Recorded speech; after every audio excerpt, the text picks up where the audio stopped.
अस्सलाम वालेकुम वरहमतुल्लाह। अज़ीज़ तलबा और तालिबात, जैसा कि आप जानते हैं कि हमारा लास्ट लेक्चर में चैप्टर नंबर 3 मुकम्मल हो गया है, जिस चैप्टर का नाम था kinetic theory of gases and radiation. आज के इस नए लेक्चर से हम एक नए चैप्टर की शुरुआत करने जा रहे हैं, जो आपके सिलेबस में चैप्टर नंबर 4 है और इस चैप्टर का नाम है थर्मोडायनामिक्स। Chapter number 4 thermodynamics. ठीक है, तो आइए इस चैप्टर की शुरुआत करते हैं। बहुत ही आसान चैप्टर है और इंशाल्लाह हम बहुत ही डिटेल में इसे समझेंगे। बहुत इंपॉर्टेंट है और थर्मोडायनामिक्स की ना हमारे रियल लाइफ में बहुत सारी एप्लीकेशंस है। इसी के साथ साथ जो थर्मोडायनामिक्स का कॉन्सेप्ट है, इस कॉन्सेप्ट की बुनियाद पर हम क्रिएशन ऑफ न्यू स्टार, एक जो बहुत इंपॉर्टेंट और डिफ़िकल्ट टॉपिक माना जाता है बच्चों के लिए, क्रिएशन ऑफ न्यू स्टार्स, हम लोग उसकी भी स्टडी करेंगे। जो हमारे लाइफ में हम डेली जो देखते हैं, पानी को हम गर्म करते हैं तो पानी में से कुछ वक्फे बाद ये होता है कि थोड़े वक्त ये होता है कि टेम्परेचर बढ़ता है और कुछ वक्फे बाद ये होता है कि टेम्परेचर कांस्टेंट हो जाता है और फिर वो जो पानी है वो भाप बनकर उड़ने लगता है। ऐसे क्यों होता है वो भी हम इस चैप्टर में समझने की कोशिश करेंगे। ठीक है, बहुत ही इंपॉर्टेंट चैप्टर है, बहुत आसान चैप्टर है। बच्चों को पैनिक है, इससे थोड़ा सा पैनिक होने की ज़रूरत नहीं है। इंशाल्लाह हम कोशिश करेंगे कि इसको आसान से आसान लैंग्वेज में आपके लिए पेश किया जाए। ठीक है, तो आइए शुरुआत करते हैं कि थर्मोडायनामिक्स क्या है। तो थर्मोडायनामिक्स फिजिक्स एक ब्रांच है। जिस तरह से हमने अभी तक देखा था कि मैंने आपको बताया था कि हम मैकेनिक्स पढ़ रहे थे पहले, तो मैकेनिक फिजिक्स की वो ब्रांच थी जिसमें हम मास की स्टडी करते थे। इसी के साथ साथ में एक फिजिक्स की ब्रांच होती है जिसका नाम है ऑप्टिक्स, जिसमें हम लाइट की स्टडी करते हैं। इसी के साथ साथ में एक फिजिक्स की ब्रांच होती है जिसका नाम है इलेक्ट्रोडायनामिक्स, जिसमें हम चार्ज की स्टडी करते हैं। और ये फिजिक्स की एक नई ब्रांच है जिसका नाम है थर्मोडायनामिक्स, जिसमें हम हीट और टेम्परेचर की स्टडी करेंगे और उसी के साथ साथ में हीट और अनदर फॉर्म ऑफ एनर्जीज जो है उनका इंटर कन्वर्जन देखेंगे कि वो कैसे कन्वर्ट होती है। ठीक है, तो देखिए मैंने यहाँ पर आपके लिए एक वर्ड इस्तेमाल किया हो जिसका नाम है हीट। ये आपके लिए एक नया वर्ड है। टेम्परेचर तो हमने पिछले चैप्टर्स में बहुत सारी बार हमारे सामने आया है, हमने उसे समझा भी है कि टेम्परेचर क्या होता है, उसका यूनिट क्या होता है, उसको कैसे मेज़र करते हैं। तो आज ये जो लेक्चर है हमारा फ़िलहाल में, इस लेक्चर में हम समझेंगे कि हीट क्या है, टेम्परेचर क्या है, इनका इंट्रोडक्शन देखेंगे, इनका इंटर कन्वर्जन देखेंगे, उसी के साथ साथ में इसके कुछ लॉज देखेंगे। ठीक है, आपने 11th स्टैंडर्ड में एक चीज़ पढ़ी होंगी जिसका नाम है प्रॉपर्टी ऑफ मैटर। ठीक है, थर्मल प्रॉपर्टी ऑफ मैटर आपने पढ़ा होगा। तो थर्मल प्रॉपर्टी ऑफ मैटर को पढ़ने के लिए आपको 11th का बुक्स थोड़ी सी रेफ़र करनी पड़ेंगी। अगर आप नहीं पढ़ा है तो थोड़ा सा आपको पढ़कर आना होगा। हम इस चैप्टर में थर्मोडायनामिक्स में जो स्टडी करेंगे वो इंटरनल एनर्जी के ताल्लुक से स्टडी करेंगे कि इंटरनल एनर्जी क्या होती है। कुछ लॉज है, उन लॉज की हम स्टडी करेंगे। ठीक है, तो आइए सबसे पहले देखते हैं कि थर्मोडायनामिक्स क्या होगा, इसकी डेफिनेशन देखेंगे हम। तो thermodynamics is a branch of physics. Thermodynamics is a branch of physics in which we study the concept of, ठीक है, in which we study the concept of heat and temperature। देखिए, thermodynamics physics की वो शाख है, वो branch है जिसमें हम हीट और टेम्परेचर यानी कि हरारत और दर्जे हरारत, ठीक है, इनकी स्टडी करेंगे। ठीक है, तो इनकी स्टडी करना हमको, and the inter conversion of heat. ठीक है, हीट का इंटर कन्वर्जन देखेंगे हम, and another form of energy. ये है बच्चों थर्मोडायनामिक्स की डेफिनेशन। क्या है, बहुत आसान है। थर्मोडायनामिक फिजिक्स की वो शाख है जिसमें हम हीट और टेम्परेचर का स्टडी करेंगे। ठीक है, और उसी के साथ साथ में इंटर कन्वर्जन ऑफ हीट देखेंगे और अनदर फॉर्म ऑफ एनर्जी जैसे पोटेंशियल एनर्जी, काइनेटिक एनर्जी, उसका इंटर कन्वर्जन भी हम देखेंगे। तो ये है बच्चों थर्मोडायनामिक्स की डेफिनेशन, इसकी तारीफ कि थर्मोडायनामिक्स फिजिक्स की वो शाख है, हर हरकियात इसे उर्दू में कहा जाता है। हर हरकियात फिजिक्स की वो शाख है जिसमें हम हीट और टेम्परेचर का मुताला करते हैं और उसी के साथ साथ में हीट और तवानाई की दूसरी जो किस्में होती है उनका इंटर कन्वर्जन, मतलब उन्हें कैसे तब्दील किया जाता है, वो भी हम इस चैप्टर में डिस्कस करने वाले। ठीक है, तो ये तो हुआ आपके पास में थर्मोडायनामिक्स की डेफिनेशन। अब बच्चों आपके लिए यहाँ पर एक नया वर्ड है हीट और टेम्परेचर। तो टेम्परेचर तो हमने पिछले चैप्टर में बहुत बार देखा है, उसके ताल्लुक से समझा भी है कि टेम्परेचर क्या होता है, उसका यूनिट क्या होता है, एब्सोल्यूट टेम्परेचर क्या होता है, सब हमने पढ़ चुके हैं। आपके लिए एक नया वर्ड है यहाँ पर हीट। एक्चुअल में नया नहीं है, आप 8वीं क्लासेस को पढ़ते आ रहे हो, लेकिन फिलहाल आपके लिए नया है। तो हीट क्या है ना। तो बच्चों याद रखिए, हीट जो होता है, heat is a form of energy.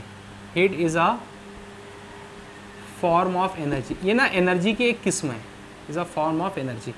ठीक है, हीट जो है is a form of energy, तवानाई की एक शक्ल है। अब मैंने ये कैसे बोल दिया है कि तवानाई की एक शक्ल है। तो बच्चों देखिए, मैं आपको इसका एग्जांपल बताता हूँ। जैसे आप लोगों ने देखा होगा कि पोटेंशियल एनर्जी, फिजिक्स में पोटेंशियल एनर्जी को अगर हमें पैदा करना है, किसी भी ऑब्जेक्ट में प्रोड्यूस करना है, तो उसके लिए क्या हमारे लिए ज़रूरी है। तो आंसर है, हमें कुछ वर्क करना पड़ता है ना। तो जैसे ये पेन है, अगर इस पेन के अंदर मैं पोटेंशियल एनर्जी प्रोड्यूस करना चाहता हूँ, तो मैं मेरी काइनेटिक एनर्जी का इस्तेमाल करूँगा, इससे उठाऊंगा, इस पर कुछ वर्क करूँगा और इसे यहाँ ले जाके रख दूंगा। तो अब इसके अंदर mgh पोटेंशियल एनर्जी आ चुकी है। पोटेंशियल एनर्जी कब आई? तो आंसर है जब हमने इस पर कुछ वर्क किया। इसी तरह से अगर हमें किसी बॉडी में हीट प्रोड्यूस करना है, तो हमें उस ऑब्जेक्ट को काम कराना पड़ेगा, उस ऑब्जेक्ट से मैकेनिकल वर्क कराना पड़ेगा, तब जाके उस ऑब्जेक्ट में हीट जमा होती है। ये कैसे होता है, आइए एग्जांपल से समझते हैं। आपने देखा होगा कि जब हम सुबह सवेरे हमारे गाड़ी का इंजन को हाथ लगाते हैं घर से, आपने अगर नहीं लगाया अभी तक तो इंजन को हाथ लगा के देखना, तो वो बहुत ज़्यादा ठंडा होता है। लेकिन जब हम उसे कुछ किलोमीटर घुमा कर लाते हैं, तो हम ये देखते हैं, जब हम उसे फिर हाथ से टच करते हैं, या हमारा पैर भी अगर उसके इंजन के पास में होता है, तो हमें गरम गरम वहाँ से भाप महसूस होती है। जब हम उस पर हाथ रखते हैं तो हमें चटका लगता है। आप बोलते हैं हमें चटका लग गया, तो जो चटका लगा इसका मतलब कि आपको वहाँ पर हरारत ज़्यादा महसूस हुई। तो ये हरारत कहाँ से आई? फिजिक्स में कोई भी चीज़ ऐसे बोलने से नहीं हो जाती, हर चीज़ का प्रूफ लगता है। तो हरारत कहाँ से आई? तो आंसर है, जब उस गाड़ी ने वर्क किया, उस गाड़ी के टायर ने वर्क किया, इंजन जब चला, इंजन के पार्ट्स ने मोशन की, कुछ उसके अंदर वर्क हुआ, तो वर्क होने की वजह से उस इंजन में एक एनर्जी की शक्ल में जमा हो गई, उसे हम कहते हैं हीट, हरारत। ठीक है, तो ये कब आई? तो आंसर है, जब उस इंजन के पार्ट्स ने कुछ वर्क किया, गाड़ी ने कुछ वर्क किया। तो ये कैसे प्रोड्यूस हुआ?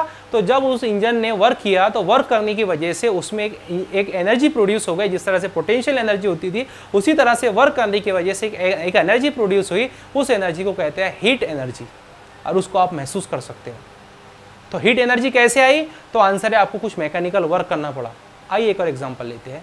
आपने देखा होगा कि अगर हम साइलेंटली एक जगह पर बैठे हैं, तो हमारी जो बॉडी होती है वो ठंडी होती है, उसका टेम्परेचर कम होता है।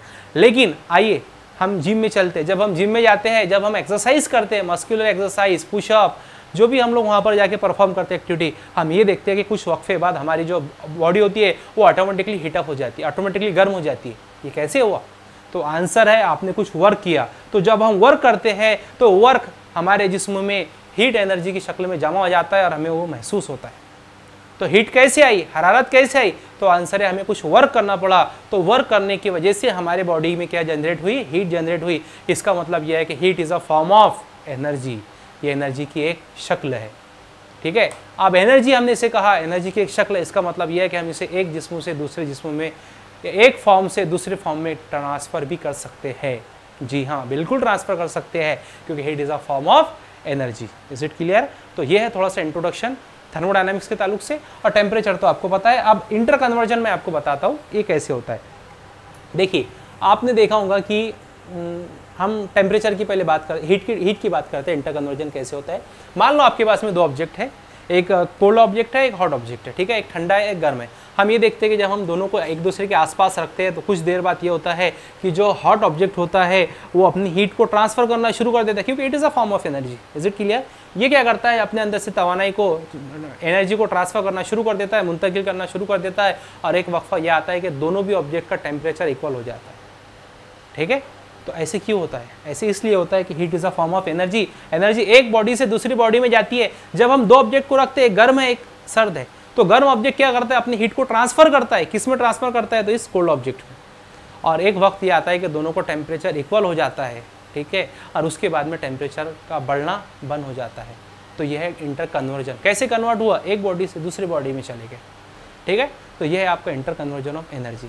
इसी के साथ साथ में मैं आपको एक और एग्जांपल देता हूँ कि मान लो एक आपके पास में अपने जो अपना समर सीज़न होता है, उसमें गन्ने का रस तो ज़रूर पिया होगा।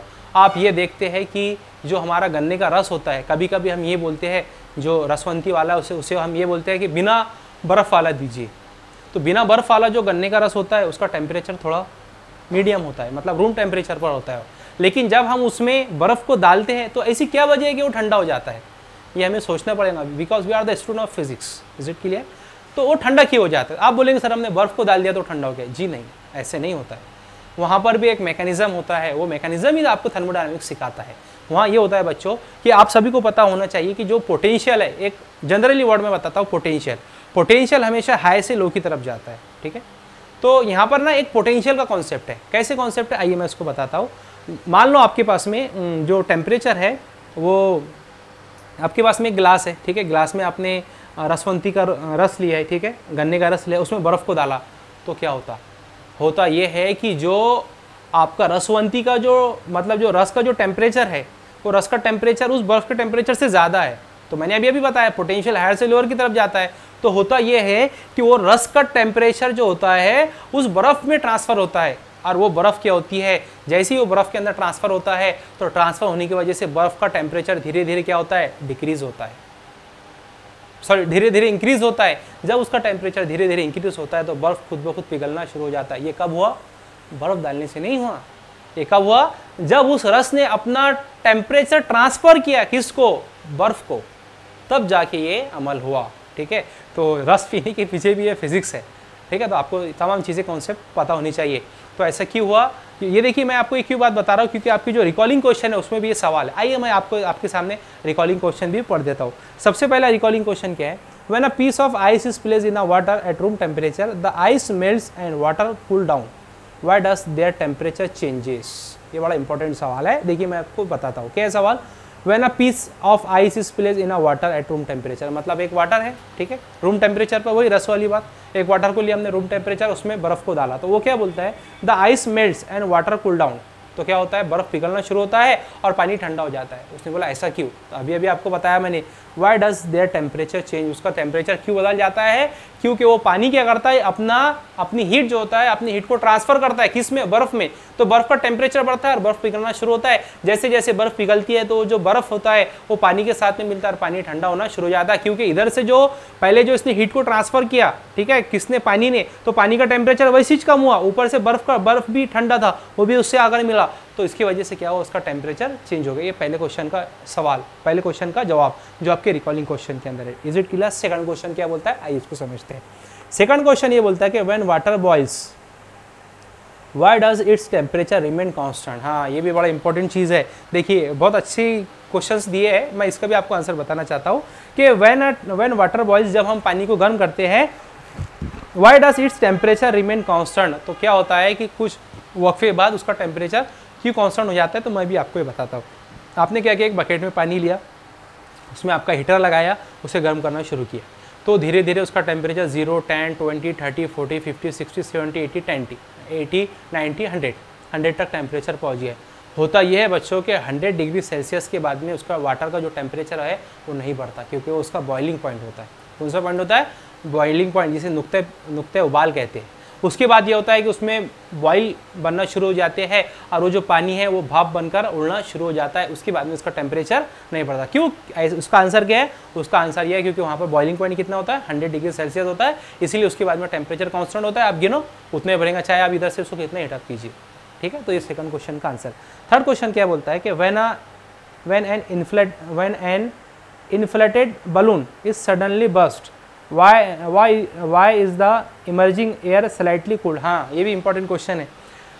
ये बोल रहा है कि आपने एक बलून लिया, बलून में हवा को भरा, ठीक है, और आपने इसको इस तरह से पकड़ के रखा। आप उसमें ऐसा पिन को चुभाइए, जैसे आप पिन को चुभाओगे तो जब उसमें से एयर बाहर निकलती है तो वो आपको थोड़ी ठंडी महसूस होती है। तो उसने यही पूछा है कि जो एयर बाहर निकलती है वो ठंडी क्यों होती है। तो मैं इसका आपको एक सिंपल सा आंसर बताता हूँ। इसका सिंपल सा आंसर ये है कि उस बलून के अंदर जो एयर होती है उसका प्रेशर ज़्यादा होता है एज़ कम्पेयर टू एटमॉस्फेयर की एयर के, ठीक है। आई बात समझ में, बलून के अंदर की जो एयर है उसका प्रेशर ज़्यादा होता है एज़ कम्पेयर टू एटमॉस्फेयर के प्रेशर से। जब हम उसे फोड़ते हैं तो बाहर का जो प्रेशर होता है, वो बाहर का जो एयर अंदर की जो एयर होती है वो बाहर आती है, इसकी वजह से आपको ठंडा महसूस होता है। क्यों? क्योंकि अंदर का प्रेशर ज़्यादा है और बाहर का प्रेशर कम है। यही वजह है यहाँ पर प्रेशर का कॉन्सेप्ट है कि आपको जब अंदर से हवा आती है तो ठंडी महसूस होती है। ठीक है, ये 3 क्वेश्चन मैंने यहाँ मुकम्मल कर लिया है। इंट्रोडक्शन भी बता दिया हो आपको, डेफिनेशन भी बता दिया हो, हीट क्या है ये भी बता दिया हो, फॉर्म ऑफ एनर्जी है, कैसे ट्रांसफर होती है, हॉट से कोल्ड में, कोल्ड से हॉट में, ठीक है, हायर पोटेंशियल से लोअर पर, लोअर से पोटेंशियल पर, हायर पर, मैंने आपको तमाम चीज़ें बता दिया। हाँ, अभी ये ना एक एक्सपेरिमेंट है, एक एक्सपेरिमेंट है जो ब्रिटिश साइंटिस्ट है, इनका नाम है बेंजामिन थॉमसन। 1798 में इन्होंने एक एक्सपेरिमेंट परफॉर्म किया। वो एक्सपेरिमेंट को मैं आपके सामने बताता हूँ। 2 ऑब्जर्वेशन इन्होंने बताए। इन्होंने क्या किया कि एक तोप ली, क्या ली, एक तोप ली, और वो जो थी ब्रास कैनन, ठीक है, ब्रास कैनन उसे कहा, ब्रास कैनन, हाँ ब्रास कैनन था, उसमें ना उन्होंने सुराख किया। क्या किया, सुराख। तो आपने देखा है ड्रिल मशीन होती है, हाँ उस ड्रिल मशीन से उन्होंने क्या किया, उसमें सुराख किया। तो उन्होंने ना जब उस ड्रिल मशीन से सुराख करना शुरू किया उसमें, तो उन्होंने एक आपको 2 से 3 ऑब्जर्वेशन बताए। पहला ऑब्जर्वेशन उन्होंने ये बोला कि जब वो ड्रिल से उसमें सुराख कर रहे थे, बोर कर रहे थे, तो उन्होंने ये देखा कि वहाँ पर बहुत ज़्यादा हीट जनरेट हुई, और वो हीट इतनी ज़्यादा थी कि उससे आप पानी को गर्म कर सकते। ये इनका ऑब्जर्वेशन है, किसका, बेंजामिन थॉमसन का। वो इतना ज़्यादा गर्म था, इतनी ज़्यादा वहाँ पे हीट प्रोड्यूस हुई कि उसकी मदद से आप पानी को गर्म कर सकते हो। इनका एक ऑब्जर्वेशन। दूसरा ऑब्जर्वेशन ये था कि जो हीट है वो किस पर डिपेंड थी। तो उन्होंने बोला जो हीट है वो डिपेंड थी टाइम ड्यूरेशन पर। आप कितनी देर तक सुराख उस बोर करने की मशीन से कितने देर तक आप वहाँ पर सुराख करते हो, ये उस पर डिपेंड है। तो उन्होंने बोला कि जितने लॉन्ग ड्यूरेशन में के लिए आप उसमें सुराख करोगे वो उतना ज़्यादा गर्म होगी और उतना ज़्यादा हीट वहाँ पर प्रोड्यूस होगी। इसका मतलब क्या है, इसका मतलब ये है कि इन्होंने यहाँ पर ये बताने की कोशिश की कि जितने देर तक मैकेनिकल वर्क होगा उतने देर तक हीट जनरेट होगी। इसका मतलब mechanical work is directly proportional to heat. जितना आप मैकेनिकल वर्क करोगे जितना ज़्यादा उतनी ज़्यादा हीट प्रोड्यूस होगी। देखिए मैं अभी बैठा था तो मेरी जो बॉडी थी, मेरा टेम्परेचर था एक नॉर्मल था, लेकिन अब मैं मैकेनिकल वर्क करना शुरू कर दिया, मैं पढ़ा रहा हूँ तो मेरे अंदर से कुछ एनर्जी का यूज़ हो रहा है, कुछ मैं वर्क कर रहा हूँ, तो वर्क करने की वजह से मेरा जो बॉडी है अभी उसका टेम्परेचर, उसका जो हीट है, मेरी बॉडी की जो हीट है वो बढ़ रही है। ऐसा क्यों हो रहा है, तो ऐसा इसीलिए है क्योंकि मैं यहाँ पर एक मैकेनिकल वर्क कर रहा हूँ। Is it clear? तो ये था आपका इंट्रोडक्शन ऑफ थर्मोडायनामिक्स। अब हम थर्मोडायनामिक्स में क्या क्या पढ़ने जा रहे हैं, मैं ये भी आपको बता देता हूँ, ठीक है। तो थर्मोडायनामिक्स में हम लोग क्या क्या पढ़ेंगे, तो थर्मोडायनामिक्स में हम थर्मोडायनामिक सिस्टम के बारे में पढ़ेंगे। तो थर्मोडायनामिक सिस्टम किसे कहा जाता है, तो आइए बच्चों मैं वो भी आपको बता देता हूँ।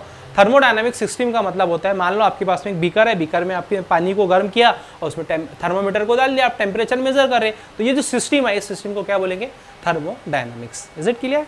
इसी के साथ साथ में नेक्स्ट हम जो स्टडी करेंगे वो थर्मोडायनामिक वेरिएबल्स। अब हम किसकी स्टडी करेंगे, थर्मोडायनामिकल वेरिएबल की। थर्मोडायनामिकल वेरिएबल क्या होते हैं, तो जैसे आपको पता है हमारे बॉडी के वेरिएबल्स होते हैं। जैसे अगर हमको हमारी बॉडी का सही मैकेनिज्म पता करना है तो हम ये देखते हैं कि हमारा ब्लड प्रेशर बराबर है नहीं है, हमारी डायबिटीज़ हम चेक करते हैं, हमारी शुगर बराबर है नहीं है, हमारे RBCs, WBCs, प्लेटलेट्स बराबर है या नहीं, है ना। तो हम ये हमारे बॉडी के वेरिएबल्स होते हैं। तो उसी तरह से थर्मोडायनामिक सिस्टम के कुछ वेरिएबल्स होते हैं, जैसे प्रेशर, ठीक है, टेम्परेचर, वॉल्यूम, ये तमाम वेरिएबल्स हम लोग इसकी भी स्टडी करेंगे। और नेक्स्ट है आपका थर्मोडायनामिक प्रोसेस। थर्मोडायनामिक्स प्रोसेस क्या होती है, तो वही बर्फ़ का पानी बन जाना, पानी का बर्फ़ बन जाना, ये थर्मोडायनामिक्स प्रोसेस है। बॉडी का हीट हो जाना और हीट बॉडी का कोल्ड हो जाना, ये सब थर्मोडायनामिक्स प्रोसेस। ये तमाम स्टडी हम इस चैप्टर में करने वाले हैं। और एक बहुत ही इंपॉर्टेंट कॉन्सेप्ट जो है, प्रैक्टिकली एप्लीकेशन है उसका, वो हम इस चैप्टर में डिस्कस करने वाले हैं। उसका नाम है हीट इंजन। क्या नाम है उसका, heat engine and their efficiency. Heat engine and their efficiency बहुत इंपॉर्टेंट टॉपिक है, एग्जाम में डेफिनेटली आएगा। Heat engine and their efficiency इंशाल्लाह आगे के लेक्चर में हम लोग डिस्कस करने वाले हैं। आइए जो हमारे चैप्टर है, चैप्टर में जो सबसे पहला जो पॉइंट है उसका नाम है थर्मल इक्विलिब्रियम। इसको हम समझते हैं। इसका आपने स्नैपशॉट ले लिया होगा, ले लीजिए।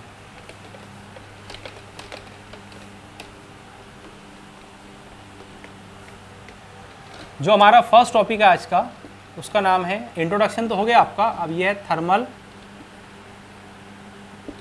इक्विलिब्रियम। थर्मल इक्विलिब्रियम, हाँ ठीक है। तो देखिए थर्मल इक्विलिब्रियम क्या होता है, मैं आपको समझाता हूँ बहुत आसान एग्जांपल से। मान लो आपके पास में ये 2 ऑब्जेक्ट है, ये इंक की बॉटल है, ये पेन है। इसका टेम्परेचर 30 डिग्री सेल्सियस है, इसका टेम्परेचर, आइए इसको एग्जाम्पल से समझते हैं हम। मान लो आपके पास में ऐसे 2 ऑब्जेक्ट है जो एक दूसरे के आजू बाजू रखे हुए हैं। ये ऑब्जेक्ट का टेम्परेचर 30 डिग्री सेल्सियस, ठीक है, और इसका ना 10 डिग्री सेल्सियस। तो क्या होगा ये कि ये वाला ऑब्जेक्ट क्या होगा, अपनी हीट ट्रांसफर करेगा। ये वाले ऑब्जेक्ट को, ये ऑब्जेक्ट ए है, ये ऑब्जेक्ट बी है, तो 30 वाला क्या करेगा, 10 वाले को अपना जो टेम्परेचर है वो ट्रांसफ़र करेगा। ठीक है, होगा ये कि जब ये धीरे धीरे ट्रांसफ़र करेगा तो ट्रांसफ़र करने के बाद में एक कंडीशन ये आ जाएगी कि ए और बी, इसका भी टेम्परेचर 20 हो जाएगा और इसका भी टेम्परेचर 20 हो जाएगा। देखिए पहले कितना 30 + 10 40, अब 20, मतलब ये वाला ऑब्जेक्ट भी 20 पर आ गया, ये वाला ऑब्जेक्ट भी 20 पर आ गया। बस बच्चों इसी कंडीशन को कहा जाता है थर्मल इक्विलिब्रियम। इसका मतलब जब भी किसी दो ऑब्जेक्ट का टेम्परेचर इक्वल हो जाए, मसावी हो जाए, तब वो ऑब्जेक्ट क्या किस में होते हैं, थर्मल इक्विलिब्रियम में होते हैं।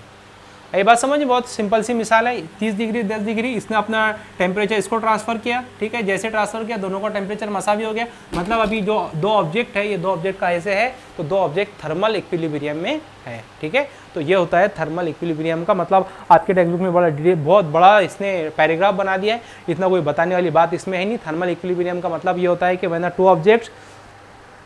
To object at a same temperature then it is called as thermal equilibrium condition. ठीक है, जब दो ऑब्जेक्ट सेम टेम्परेचर पे होते हैं तो इस किस्म के कंडीशन को कहते हैं थर्मल इक्विलिब्रियम। देखिए आपके टेक्स्ट बुक में जो डेफिनेशन उसने बताया मैं आपको पढ़ा देता हूँ। हायर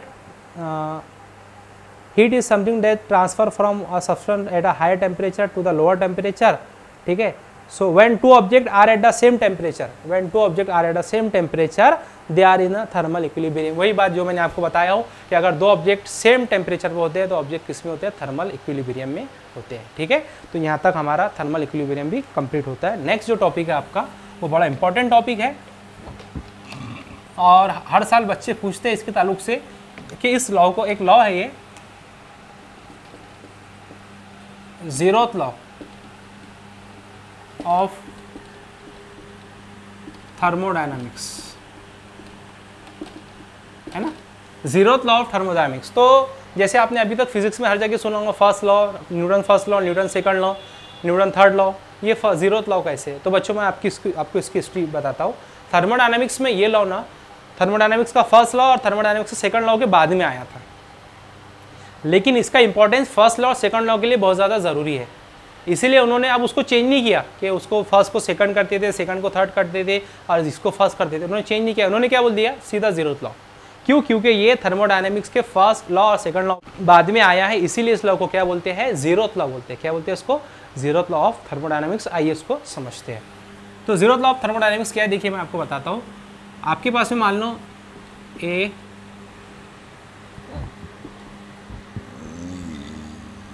बी और सी, ये आपके मान लो आपके पास में तीन ऑब्जेक्ट है, प्लस ए बी और सी। ठीक है, मान लो आपके पास में ये दो ऑब्जेक्ट है, ये दोनों एक दूसरे के थर्मल इक्विलिब्रियम में, किसमें, यानी कि इसका टेम्परेचर इक्वल है। अगर दो ऑब्जेक्ट इसके साथ में थर्मल इक्विलिब्रियम में है, अगर ए और बी थर्मल इक्विलिब्रियम में है और ये वाले इसमें ए और सी थर्मल इक्विलिब्रियम में, देखिए ज़रा गौर कीजिए, एक किसके साथ में थर्मल इक्विलिब्रियम है, बी के, और यहाँ पर एक किसके साथ में थर्मल इक्विलिब्रियम है, सी के। इसका मतलब यह है कि जब दो system if two system are each in thermal equilibrium with the third system then they are also in thermal equilibrium। मतलब अगर दोनों सिस्टम ए बी के साथ थर्मल इक्विलिब्रियम में, ए सी के साथ में थर्मल इक्विलिब्रियम में, इसका मतलब क्या है, इसका मतलब ये है कि ए बी और सी, इसका मतलब ये है कि ये दोनों सिस्टम भी एक दूसरे के साथ थर्मल इक्विलिब्रियम है। इसी लॉ को क्या कहा जाता है, ज़ीरोथ लॉ। फिर से समझिए, अगर सिस्टम ए बी के साथ में थर्मल इक्विलिब्रियम है, मतलब दोनों का टेम्परेचर एक जैसा है, और अगर ए सी के साथ में थर्मल इक्विलिब्रियम है, इसका मतलब ये है कि देखिए ए बी के साथ में है और ए सी के साथ में, इसका मतलब ये है कि बी और सी एक दूसरे के साथ में क्या है, थर्मल इक्विलिब्रियम में होते हैं। मतलब इन दोनों का भी टेम्परेचर क्या होता है, सेम ही होता है। इस लॉ को क्या कहा जाता है, zeroth law of thermodynamics. If two system are each in thermal equilibrium with the third system they are also in thermal equilibrium with each other। ठीक है, वही बात जो मैंने बताया हो कि अगर ए बी के साथ में थर्मल इक्विलिब्रियम में और अगर ए सी के साथ में थर्मल इक्विलिब्रियम में, इसका मतलब यह है कि बी और सी भी एक दूसरे के साथ में क्या होते हैं, थर्मल इक्विलिब्रियम में होते हैं। इस लॉ को क्या कहा जाता है, तो बच्चों इस लॉ को कहा जाता है zeroth law of thermodynamics. Is it clear? Okay. अभी आपके टेक्स्ट बुक में एक छोटी सी उसने एग्जाम्पल बताया है टेम्परेचर मेजरमेंट की, जो कोई खास बताने वाली चीज़ नहीं थी, लेकिन फिर भी आपके टेक्स्ट बुक में बताया है, तो मैं आपको बता दे रहा हूँ कि टेम्परेचर का मेजरमेंट कैसे किया जाता है। उन्होंने ना दो बीकर लिए, बीकर आपको भी लेने हैं, 2 बीकर लिए, एक बीकर में, दोनों बीकर में पानी ले लिया, एक पानी का टेम्परेचर ज़्यादा था, दूसरे का टेम्परेचर कम था।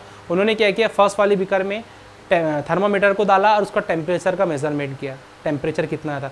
फिर उन्होंने वही थर्मामीटर को किधर लेकर आए, थर्मामीटर को दूसरे बीकर में लेकर आए, उस बीकर में रखा, उसका भी टेम्परेचर मेजर किया, तो उसका भी टेम्परेचर इक्वल है।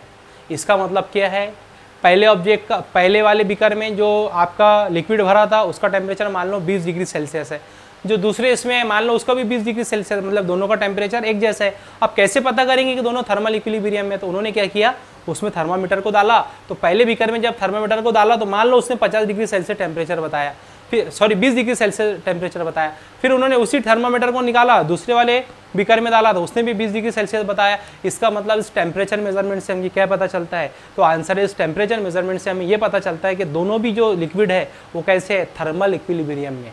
तो थर्मल इक्विलिब्रियम की कंडीशन का अगर हमें पता लगाना है तो हमें क्या करना पड़ेगा, तो आंसर हमें उसका टेम्परेचर मेजरमेंट करना पड़ेगा। 2 बीकर लीजिए, दोनों का टेम्परेचर सेम रखिए, उसके अंदर जो लिक्विड है टेम्परेचर थर्मामीटर को डालिए तो इधर का थर्मामीटर भी आपको सेम टेम्परेचर बताएगा।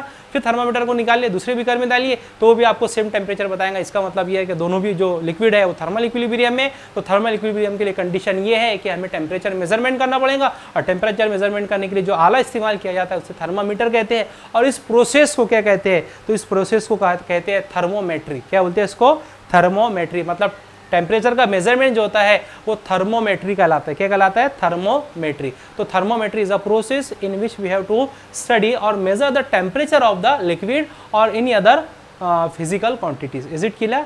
सो थर्मोमेट्री की मदद से हम क्या आइडेंटिफाई करते हैं, तो आंसर है थर्मोमेट्री की मदद से हम थर्मल इक्विलिब्रियम की कंडीशन को मेजर करते हैं कि अगर 2 ऑब्जेक्ट सेम कंडीशन पर होते हैं, सेम टेम्परेचर पर होते हैं, इसका मतलब यह है कि दोनों कैसे है, तो आंसर है दोनों थर्मल इक्विलिब्रियम में है। ठीक है, तो यहाँ तक आपका ये कंप्लीट हो चुका है। इंशाल्लाह आज का लेक्चर हम यहीं रोकते हैं। इंशाल्लाह नेक्स्ट लेक्चर में जो हम टॉपिक डिस्कस करेंगे उसका नाम है heat, internal energy and work. ठीक है, और फर्स्ट लॉ ऑफ थर्मोडायनामिक्स और सेकंड लॉ ऑफ थर्मोडायनामिक्स। तो नेक्स्ट लेक्चर का आपको इंतजार करना है। आज का लेक्चर के जो ताल्लुक से बताया गया, ये इंट्रोडक्शन पार्ट था, आपको इसको लेक्चर को समझना है, इसके नोट्स बनाते चलना है। इंशाल्लाह जब ये चैप्टर मुकम्मल हो जाएगा तो इसके नोट्स भी आपको मिल जाएंगे। आज मुझे इजाज़त दीजिए। अस्सलाम वालेकुम व रहमतुल्लाह।